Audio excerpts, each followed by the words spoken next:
வெற்றிவேல் முருகனுக்கு அரோகரா. 2025 கந்த சஷ்டி விரதம் 2ஆம் நாள் வழிபடும் முறை மற்றும் சொல்ல வேண்டிய மந்திரம். கந்த சஷ்டி விரதம் மிகவும் சக்தி வாய்ந்த விரதங்களில் ஒன்றாகும்.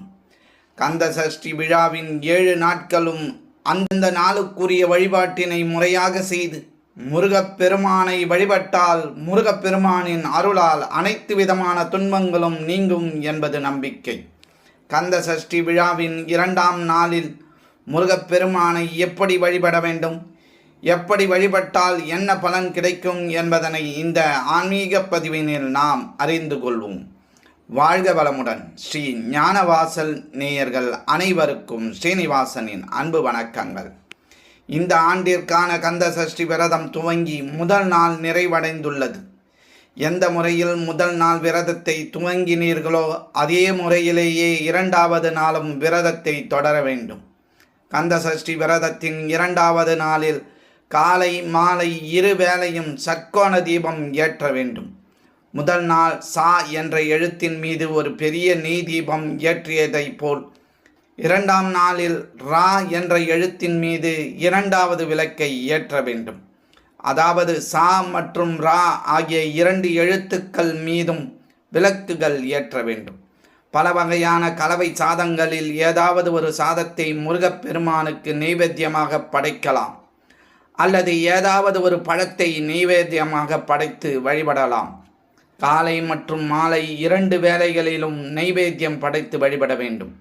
கந்த சஷ்டி விழாவின் 2ஆம் நாளில் வறுமை நீங்கி செல்வ நிலை உயர அருணகிரிநாதர் இயற்றிய திருவண்ணாமலை தலத்திற்குரிய திருப்புகழும் கந்தர் அனுபூதி பாடலையும் பாடி முருகப்பெருமானை வழிபட வேண்டும். வறுமை நீங்கி செல்வ வளம் பெருக படிக்க வேண்டிய திருப்புகழ் சிவமாதுடனே அனுபோ கமதாய் என்று தொடங்கும் திருப்புகழையும், செல்வ வளம் பெருக படிக்க வேண்டிய கந்தர் அனுபூதி, கந்தர் வடிவும் தனமும் மனமும் குணமும் என்று தொடங்கும் கந்தர் அனுபூதியையும் கந்த சஷ்டி விழாவின் 2ஆம் நாளில் மட்டுமின்றி தினமும் காலை மற்றும் மாலை 2 வேளையும் இந்த பாடல்களை பாடி முருகப்பெருமானை வழிபட வேண்டும்.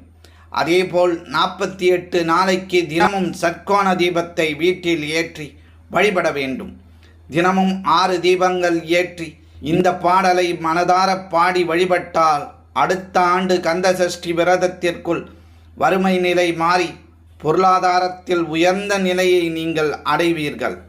முருகனை மனதார நினைத்து இந்த திருப்புகழை தினமும் சொல்லி வழிபட்டால் முருகனின் அருளால் நன்மைகள் அதிகம் நடைபெறும். இந்த முறையில் கந்த சஷ்டி விரதம் 2ஆம் நாளை அனுஷ்டித்து தமிழ்க்கடவுள் முருகப்பெருமானின் பேரருளை பெற்று வாழ்வில் வளமோடு வாழ்வோம். இந்த பதிவினை உங்கள் உற்றார் உறவினர் நண்பர்களுக்கு பகிர்ந்திடுங்கள். இந்த பதிவினை பற்றிய உங்களது மேலான கருத்துக்களை எங்களுக்கு பதிவிடுங்கள். மற்றும் ஒரு ஆன்மீக பதிவில் நாம் அனைவரும் சந்திக்கும் வரை உங்களிடமிருந்து நன்றியும் வணக்கத்தையும் கூறி விடைபெற்றுக் கொள்வது ஸ்ரீ ஞானவாசல் ஸ்ரீனிவாசன். நன்றி, வணக்கம். எங்களுடைய பதிவு உங்களுக்கு பிடித்திருந்தால் லைக் பண்ணுங்க, ஷேர் பண்ணுங்க. மீண்டும் தொடர்ந்து இது போல பல பதிவுகளை பார்ப்பதற்கு எங்கள் சேனலை சப்ஸ்கிரைப் செய்து பெல் ஐக்கானை கிளிக் செய்து கொள்ளவும். நன்றி, வணக்கம்.